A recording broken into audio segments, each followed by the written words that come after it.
to Lauren Reed Color. Thanks for joining me for this week's Saturday Snippets. On today's video, we're going to be continuing our page in Meine Reis durch Afrika by Rita Berman, and the page that we are working on is this crocodile on the sandbank page. We are coloring this page using Pablo pencils, but I've also been giving you the Prismacolor alternatives. So far we have colored the purple sky, we colored these flowers using different combinations of the same pencils. We've done the mosque and we did the top of the palm tree.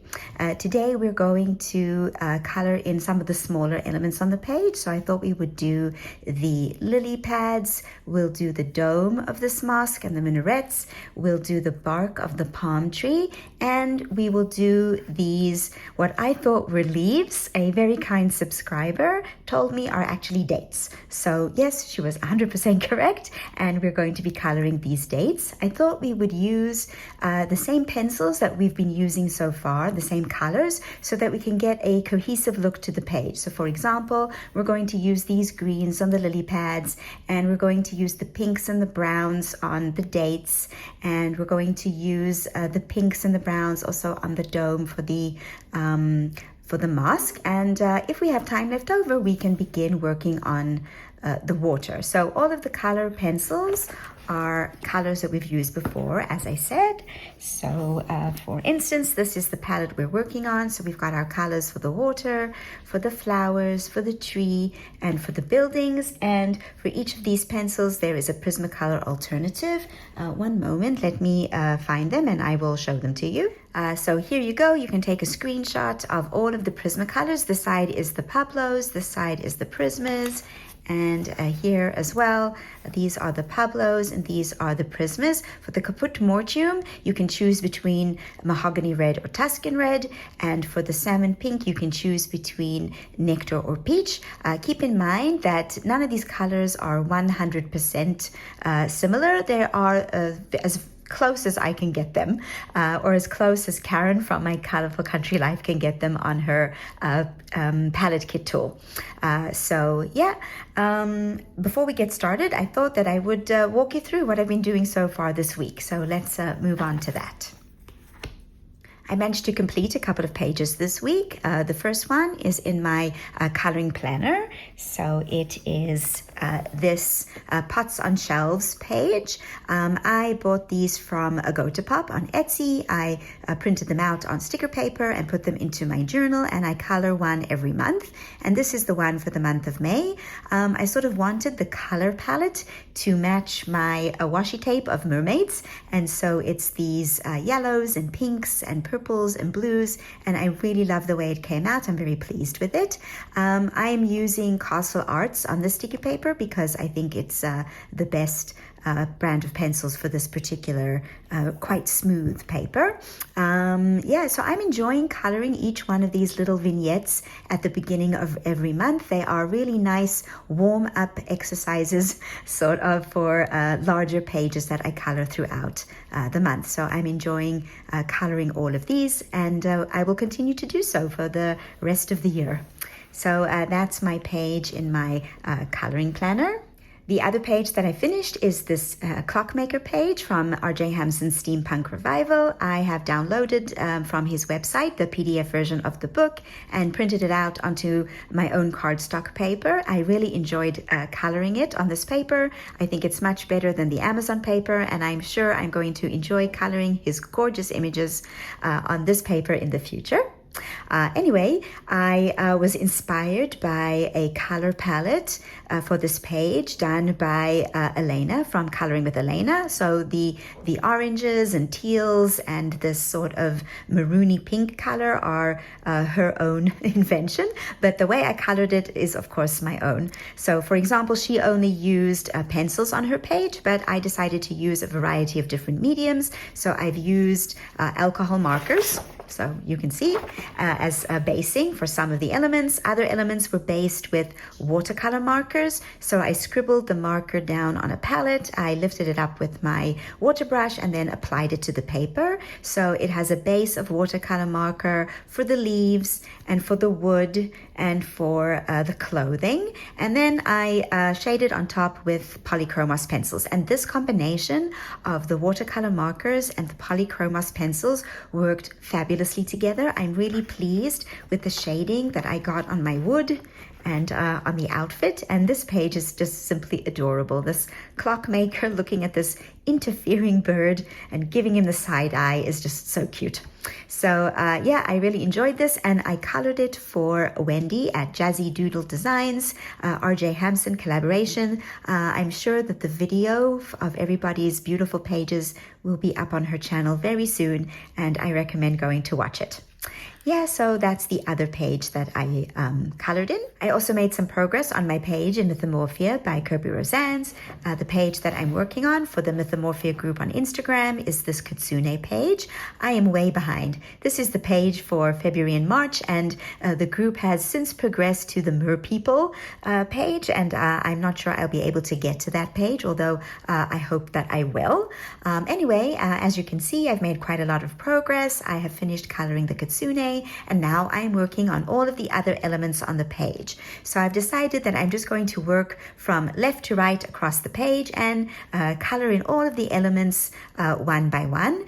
So I have done the mushrooms and these, I'm not really sure what they are, these yellow corn-like flowers or plants, and I have started doing the background as well. I want to make sure that I'm keeping my highlights, so I am shading with Polychromos Dark Indigo and then the Faber-Castell Art Grip Aquarelle 140. I think it's sky blue or ultramarine blue, but it's a watercolor pencil, so it is giving me a nice more muted look, and I'm not going to activate it. I'm keeping it dry so that I can still see my highlight underneath the pencil.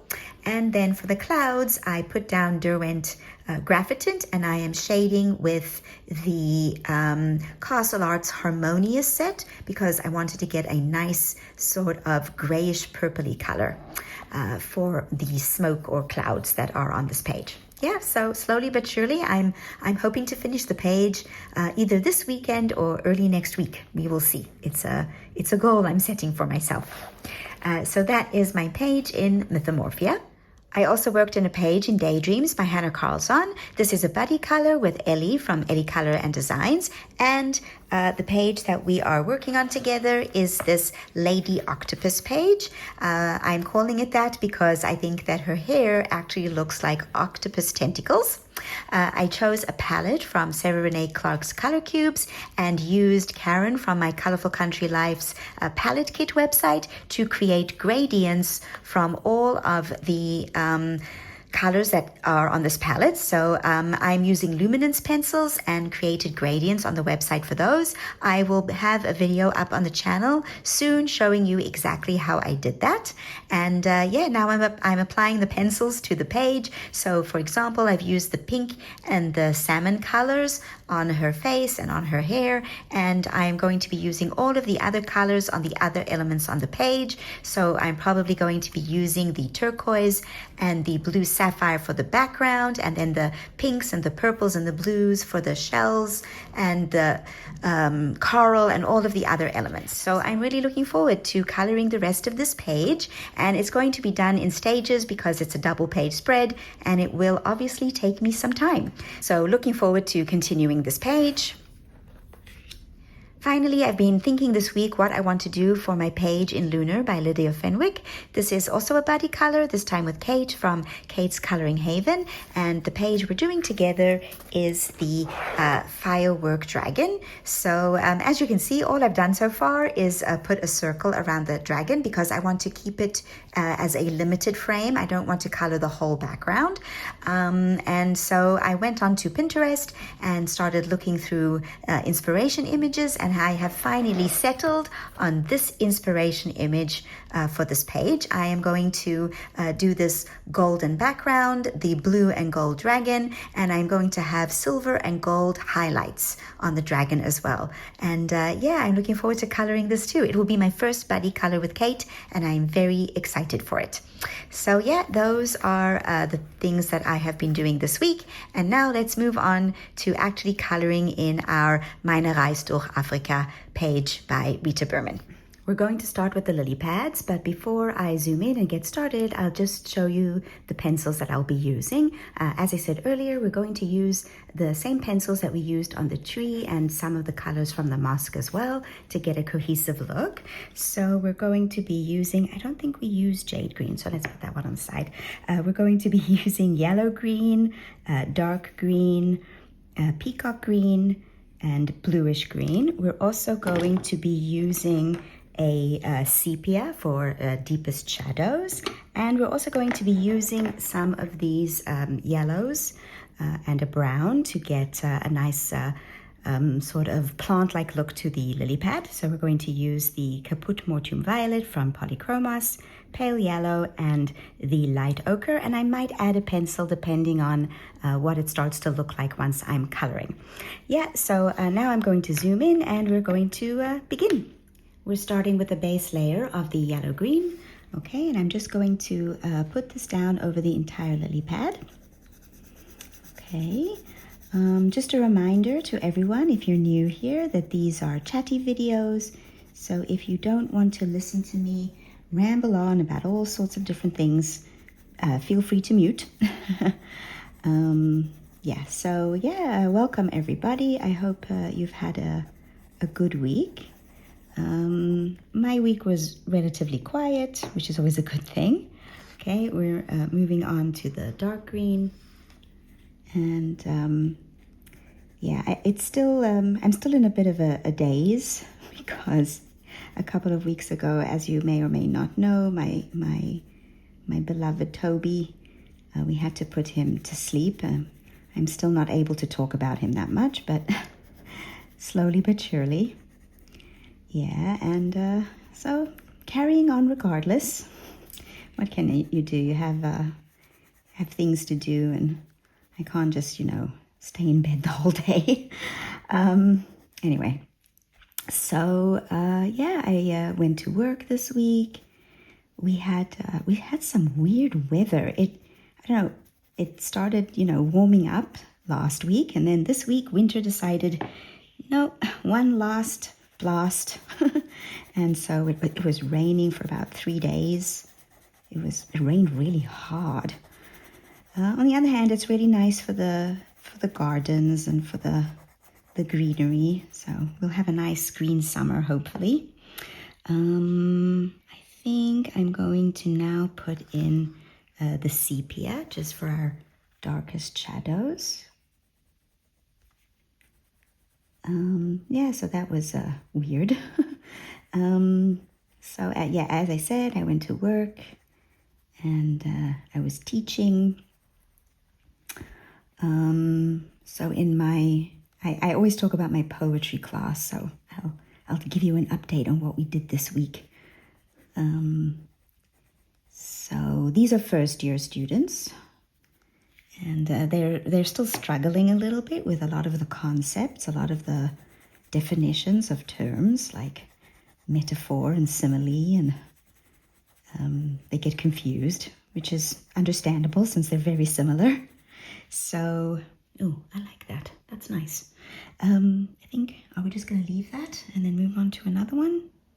Yes, I like that. We're moving on. Yeah, so as I said, they get confused between metaphors and similes. So similes are comparing two items or ideas or concepts using like or as. So for example, in a poem by Wilfred Owen, he said, coughing like hags.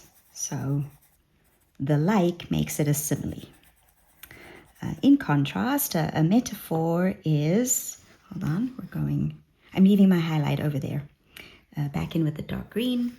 A metaphor is very similar. You're comparing two very dissimilar concepts or items or ideas, but not using like or as. And basically by combining these two unfamiliar concepts or not, concepts that are not usually compared to one another, you're creating a new meaning. So for example, my heart is a radio. So there, you're not using like or as. Okay, now I'm just taking the pale yellow, just a little bit into the highlight. You're not using like or as, and you're comparing a heart and a radio, which are not usually compared to one another, and creating the idea that the heart is something that can be turned on and off, like a radio. Okay, so that's a metaphor, and there are lots of different types of metaphors. So, for example, we were reading The Road Not Taken. I'm going in with the sepia. We were reading The Road Not Taken. And it says in the beginning, yes, two roads diverged in a yellow wood. So yellow wood is a metaphor, but it's a specific kind of metaphor. Here, by combining the color yellow and the wood, you're creating the image of autumn. So, yes, yellow and wood, you've got the idea of the falling leaves and the oranges and the yellows and all the colors of autumn are implied by the color yellow. And this is called a metonymy. Yes, when one word encapsulates all of the elements of an idea. So yeah, they were struggling with that. Just a little bit. Okay, wait, I want to see now with this outside part. I'm again going to base it with the yellow-green and leave my highlight there. And then another type of metaphor, well, it's not really a metaphor, but it's called a synecdoche. And this is where you have one word that represents an entire idea. So they were struggling with the idea of a metonymy and a synecdoche and them being very similar to each other. But I tried to explain that a synecdoche is something like the phrase all hands on deck. So when you're on a boat and all the sailors come to do their jobs, all hands on deck, hands represents people. So it's like the hand represents the entire person. So that's not exactly the same as a metonymy because it's one word encapsulating an entire body, right? So for example, in The Road Not Taken, so it says, no step had trodden black. So step represents all the people who have not walked on that road. Okay, I want to put a little bit of this. I might even go back and put it over there as well.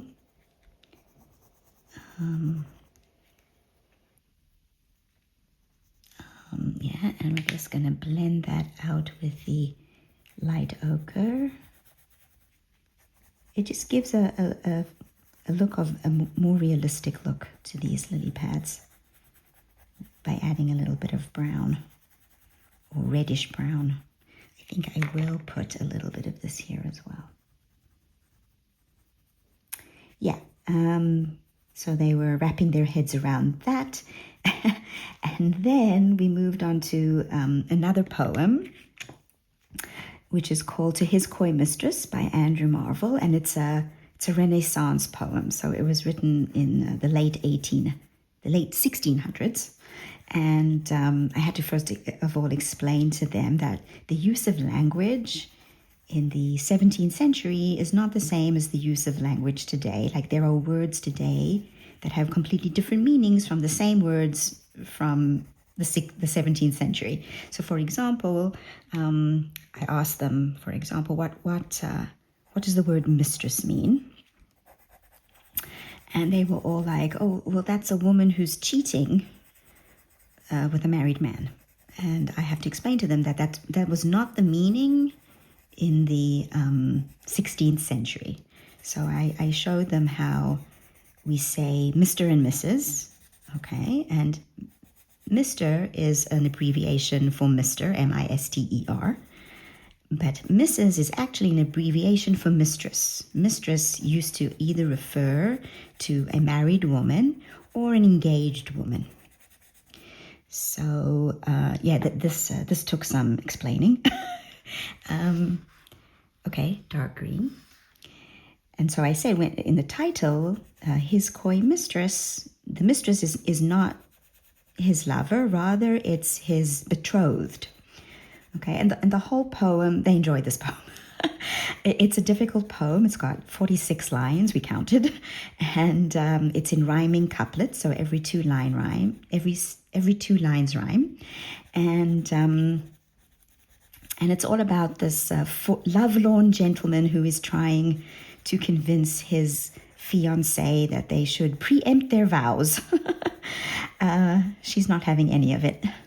And yeah, so they like how he goes from, complaining to flattery to insults. He wasn't getting what he wanted, this poor guy. Anyway, one student said that she felt sorry for him, and this started a whole discussion because other students said, well, no, we don't feel sorry for him. He should grow up. Anyway, I digress. So we were talking about the meaning of the word mistress. Again, I'm going in with sepia in the 17th century. And then, of course, that poem has a conceit. Okay, so a conceit is an extended metaphor. So in this poem, it's all about comparing the two concepts of time and love. Throughout the poem, lots of references to time passing by, time flying, time getting away, making the best use of one's time in relation to their relationship and love. And this is a conceit. So it's an extended metaphor throughout the entire poem. And they were all like, but how's that different from a regular metaphor? So I had to explain how most metaphors in most poems are a singular occurrence, whereas here it's throughout the whole poem. Yeah, so we spent a lot of time discussing all the differences between these different types of metaphors, and I hope that by the end they got it. Okay, I'm just blending this Caput Mortuum out. Yeah, and so that was a nice lesson. And of course, then there was one student who said at the beginning when we started to discuss to his koi mistress, he says, I don't like this poem. And then at the end, he said, after listening to everyone's comments and the discussion about whether or not they feel sorry for the speaker in the poem, he said the discussion made him appreciate the poem more, and he's decided that he does like it after all, just because of the discussion. That makes my day as a teacher, I must say. When students think, when they discuss, when they get involved and end up enjoying literature and appreciating it much more at the end than in the beginning, it really makes it all worthwhile. All of the whining and the complaining about their grades. So that was a fun lesson. What else did we do in that lesson? We did The Road Not Taken. We did To His Koi Mistress. It's a 4-hour lesson. It's hard. It's a long lesson, but they do have a break in the middle. Okay, let's zoom out and see what this looks like. Ooh, that looks nice. I really like how these lily pads are looking and how they complement our flowers. And they actually make the colors of the flowers come a bit more alive because they're colored in here as well. And it's going to look very nice with our tree. And I think I'm also going to add some of this Caput Mortuum into the tree to make them a little bit more similar and cohesive. And let's move on to this side. We'll do the bark of the palm tree and the dates. So I'm going to zoom in there. Okay, we're zoomed in, and I am going to deepen up the shadows here at the bottom of this palm tree with the Caput Mortuum. it will look a lot more cohesive with the lily pads. Yeah, what was I talking about? Oh yes, poetry. And so we did that, and we also did Leda and the Swan by William Butler Yeats. So for that, I had to give them a little bit of a lesson in Greek mythology, because that poem is based on the myth of Leda and the Swan from Greek mythology. That's the story where Zeus, I'm just going to put this here as well, but just a little bit, not too much.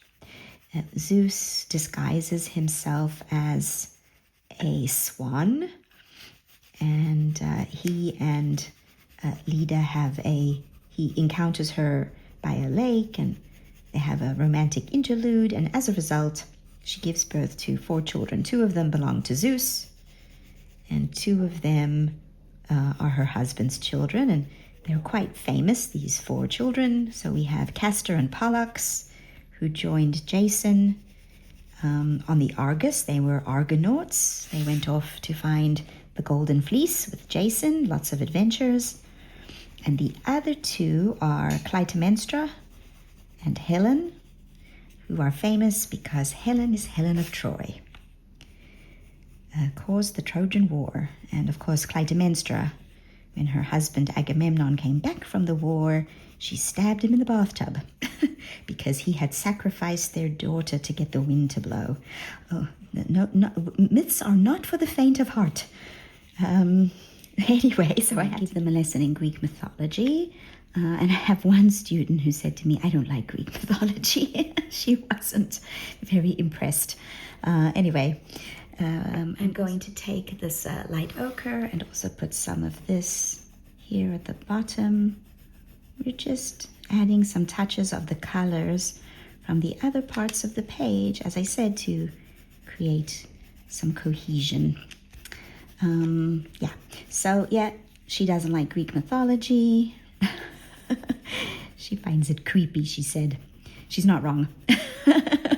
Anyway, so yeah, so then we were discussing the poem and how it's a sonnet. It has 14 lines. It is divided into 8 lines and 6 lines. So it's an octet and a sestet, but the sestet is broken up. One of the lines is broken. So then we were talking about how if the line is broken, then it's a broken sonnet and it's no longer a love poem. It's sort of an anti-love poem. Anyway, so then we were talking about why that is and analyzing all of the poetic devices in the poem and the underlying message. And they like the fact that it has lots of different layers, this poem. So, and how the structure of the poem reflects the content of the poem. Yeah, so that was a nice lesson. I enjoyed that. They enjoyed that. They got very excited. They were a little bit hyper. Yes, moving on now to the bark of this tree. So we have our light source. Let me just move the page across a bit. We have our light source over here. So it's going to glow onto this side of the tree. So we are going to make this side our highlight. I'm taking this light ochre and I'm just putting a light base layer over everything. Okay, and leaving my highlight over there. Okay, and now we're going to take, hold on, let me look at all of my colors. Hold on one second. Let's do the Van Dyke Brown. Hold on. I have everything tied up in a rubber band so I don't lose anything. Okay, so we're going to take this color and we're just going to shade. And we're going to put a little bit in between these triangular sections or these diamond-shaped sections to create shadow, but also lightly on the whole edge there as well, because it's in the shadow. I also don't want it to be too similar to these colors. I want it to stand out a little bit. You might have to deepen up shadows there to make it stand out. Yeah. Anyway, so yeah, that was the poetry lesson. And then after that, I had my 20th century literature course, and where we talked about fantasy. We talked about all the different types of fantasy. So fantasy, you're getting a lesson in literature. Fantasy is part of a larger umbrella genre, which is speculative fiction, where we think about ideas that are far-fetched or don't exist yet, or things like that. So for example, as I said, it's an umbrella term. Hold on, I'm getting my burnt sepia. So it incorporates fantasy, science fiction, dystopia, and then we were giving, I was asking them for examples, and they talked about The Time Machine by H.G. Wells, and which is not 20th century literature. It's 19th. But then they said The Hunger Games is a dystopia. And and then we started talking about fantasy. That's another subgenre of speculative fiction. Oh, and one of them also said steampunk. I love steampunk. I love steampunk books. I love steampunk pictures. So that R.J. Hampson book is perfect for me. I like that. Let's go back in with the ochre, just to make it shine a bit more. And we're going to take the sepia and just go in for our deepest shadows. Yeah, so then we were talking about different types of fantasy. So we were talking about high fantasy, like Lord of the Rings or Game of Thrones, where you have an entire world building of a complete alternate world, which J.R.R. Tolkien called mythopoeia, world building. So then we were talking about other types of fantasy, like urban fantasy with vampires and werewolves and other creatures. So for example, one of the series that I really love, I'm not teaching it to my students, but I enjoy it, is the Kate Daniels series by Alena Andrews. She's got a new series that because Alena Andrews is a husband and wife writing team. And now we're just going to take our pale yellow and blend this out by our highlight. Ooh, we missed that little section there. I like that. That's nice. These pencils layer very nicely on this paper. Anyway. And then we went on to another type of fantasy, which is wainscot fantasy. This is fantasy like Alice in Wonderland or The Chronicles of Narnia or Harry Potter, where you have the alternate world is separate from, well, not in Harry Potter, but in Alice in Wonderland, The Chronicles of Narnia, Peter Pan, yes, you have to leave this world and go into the alternate world. So, for example, Alice, she gets to Wonderland by going down the rabbit hole. Or in the second book, she goes through a glass mirror. And in The Lion, the Witch, and the Wardrobe, Lucy, and then later on her siblings, they get into Narnia through the wardrobe. That's nice. Okay.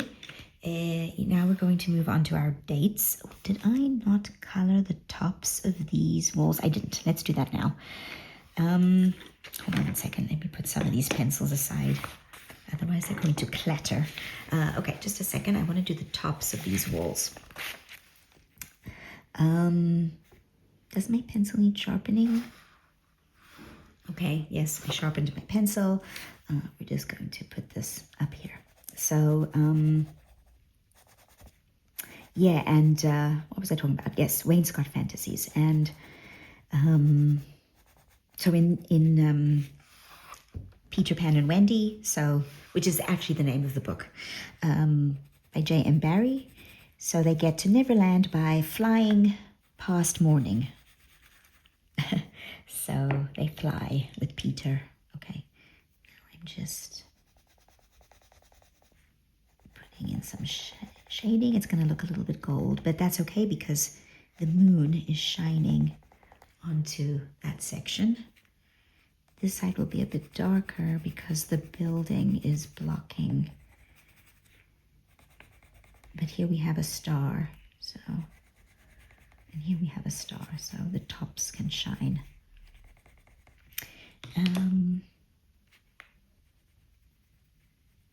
Sepia.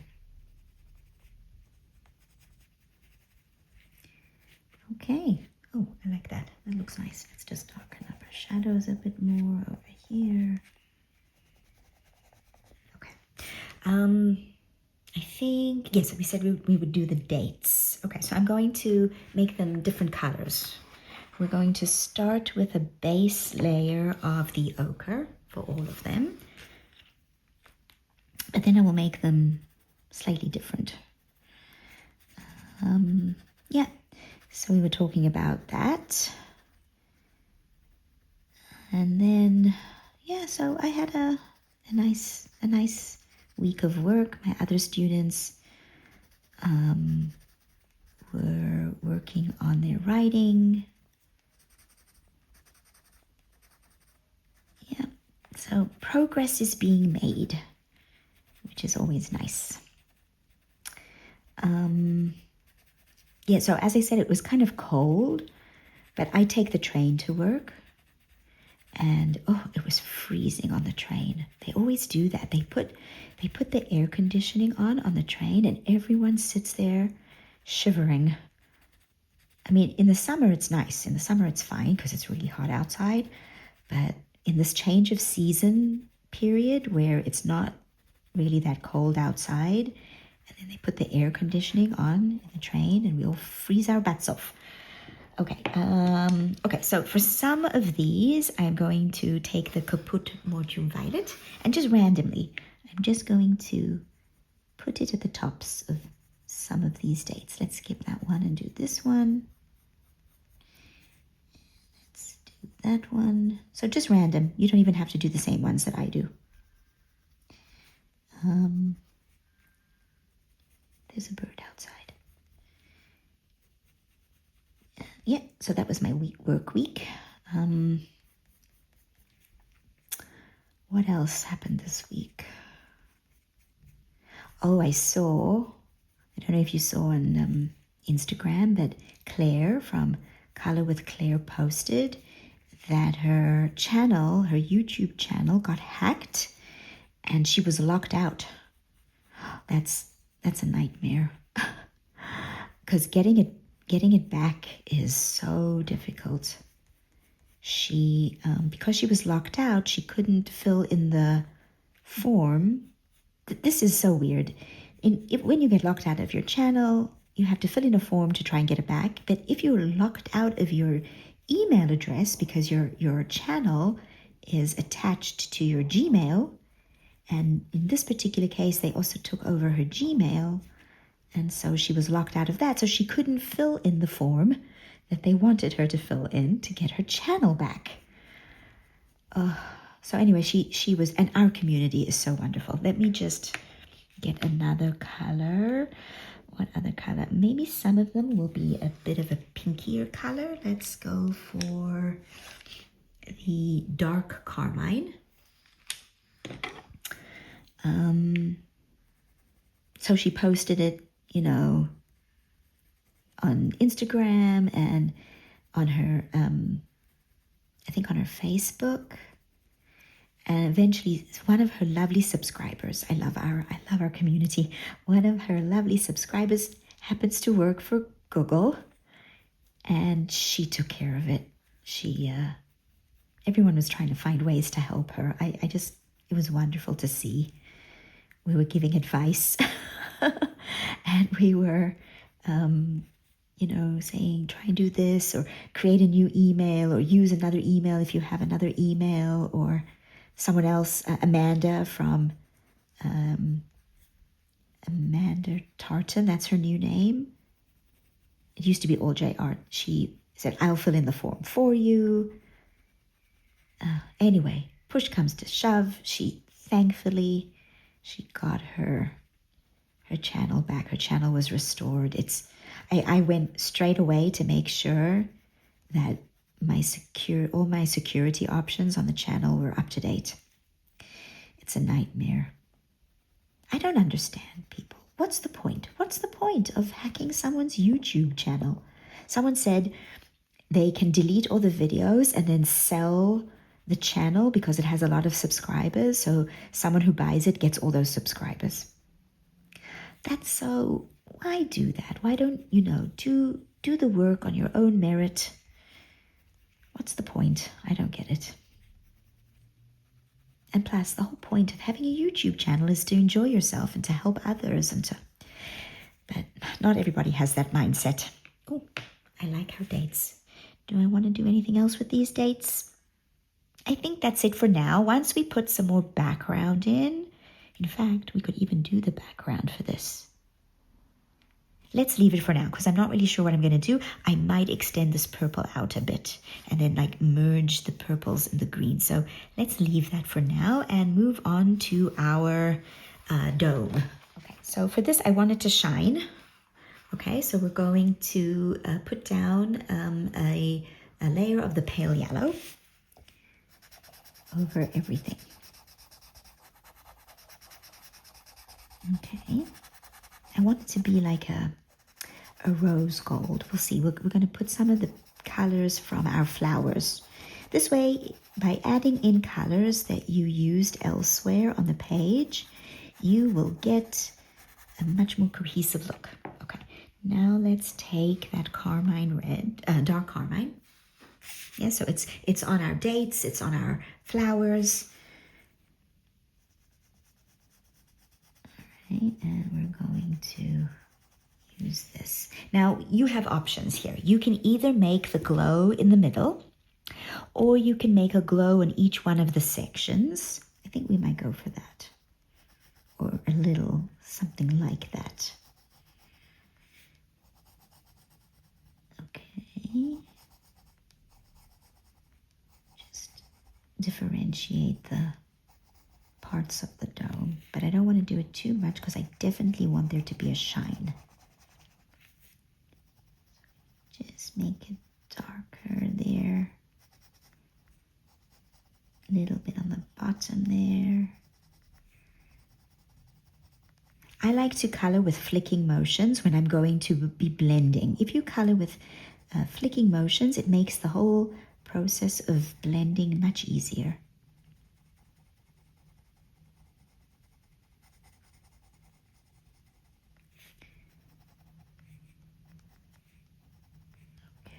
You just layer. I know not everyone's a layerer, but I like to layer. Oh, that's too much. Let me get an eraser. Hold on one second. Hold on, I'm just erasing that bit because I filled it in too much. Yes, if you layer, you can always, and then I'm going back in with my yellow, and I'm actually going to use this yellow and blend all of this out.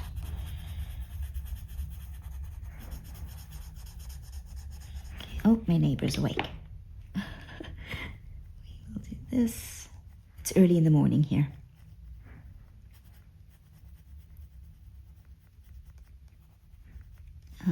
It is, what time is it? It's 8:30. I am up bright and early to record this video. Yeah, it's going to be up on the channel a bit later because I got a late start. Usually I sometimes I record Saturday mornings, sometimes I record Fridays, and then it can be up early on the channel. But yeah. Okay, now I'm just going to deepen up my shadows with the Caput Mortuum Violet.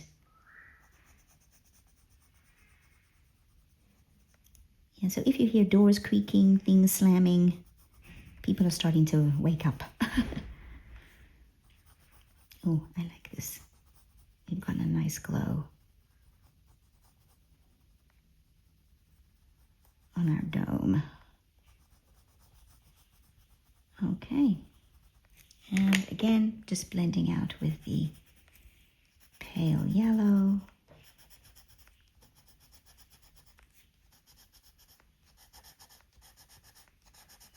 Let's see, did I get a rose gold? I did. Okay, now let's just take this again, fill this part in and this part in, and the crescent. Okay, again, I'm just using the same colors. Here again, I want my, now here again you have an option because there's the star, yes, on both sides. You can just, you know, put your highlight wherever. As long as you have a highlight, it doesn't really matter where you've put it. I think I'm going to put it that side. Yeah, so that's what happened, and it was scary. And then I was reading an article about, you know, all the things that they do to hack into people's accounts. Don't people have better things to do with their time? Okay, and here also I'm going to just put my highlight in the middle, I think. There we go. As long as you have a highlight somewhere. We will do embellishments with the gel pen later on.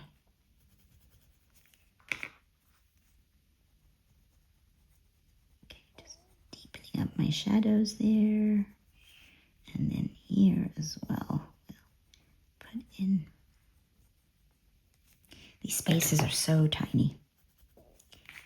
So, oh, I like that. That looks nice. And then we're going to do these two as well.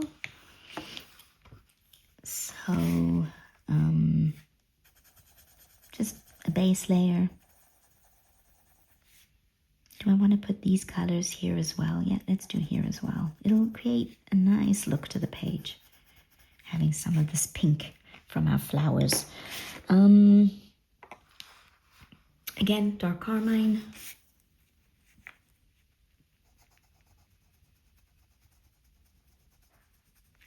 Okay, so what else? What else did I do or see this week? Yeah, so we went, okay, so we have I might have mentioned it on the channel before that I've started doing puzzles. So wow, puzzles are so expensive. Wow. So there's like a toy store in a mall that's really close to my house. So I went to look at the puzzles and they were so expensive. They were about between $35 and $40 for a 1,000-piece puzzle. And I'm like, wow, that is really expensive. And on Amazon, it's a bit cheaper, especially since I can get free shipping. So I did order some puzzles from Amazon. Oops, no, I don't want the green. Let's not put green. I do want to darken up my shadow here next to the wall. Oh, I like that. Let's do this here too. Blend out with the yellow. Anyway, so yeah, I was like, I'm not spending that. There's also on Facebook in my area, there is a Facebook page for trading puzzles and selling puzzles. So I will eventually do that as well. But there's also a kibbutz near me that has well, when I say near me, it's about 45 minutes away by car. Am I doing this right? Yes, I'm doing this right. And they have a puzzle library where you can just go. You bring puzzles and you take puzzles and it's free. So we will eventually do that. But But after work, we went to a strip mall. There's a strip mall. It's about 45 minutes away, but in a different direction. And they have a store there that's called Jumbo. So if you are not in Europe, then you might not know about Jumbo. But Jumbo is sort of like a huge dollar store type place, and it's Greek. So they have it in Greece, and now they have it here in Israel as well. They have opened up a franchise, and it's amazing. It's huge. They took over a warehouse, they converted it into a store, and it is absolutely humongous. And they have everything under the sun for really inexpensive. So I went to look at their puzzles, and they had puzzles, same brands as on Amazon, and but for a fraction of the price. So I got 3 puzzles, all for the price of one. And I will be very busy doing puzzles. Okay, I think that's it. We've done all those elements we decided to do for today. I think I'm not going to start the water today because that's a whole project. And I think I would like to have a lot of time to work on that because we're going to do some shading with different colors of blues and turquoises and such. So let me zoom out and we'll see what it looks like right now.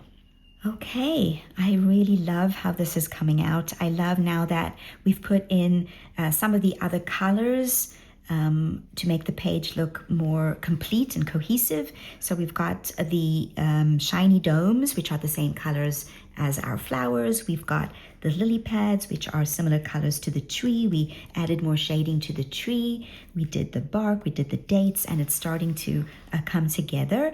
Next time, we're going to do the water, and I'm going to do blues and turquoises, and we might even start on the crocodile if we have time. Wow, this page is coming along nicely. I'm very pleased with it.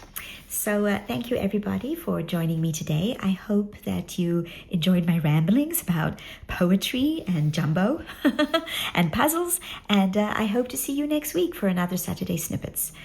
Bye for now.